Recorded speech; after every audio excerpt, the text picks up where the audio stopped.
So when getting set up, I like to, really push people to first start with plan types.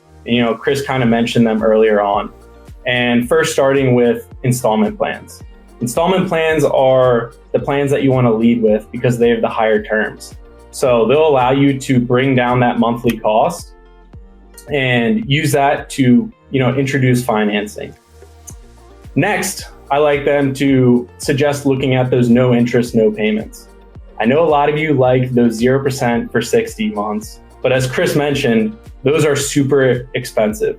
So one way to kind of provide an alternative for that cash buyer looking for that 0% APR is to provide a no interest, no payment, which will allow them to get that 0% APR, but pay it off when they have the money.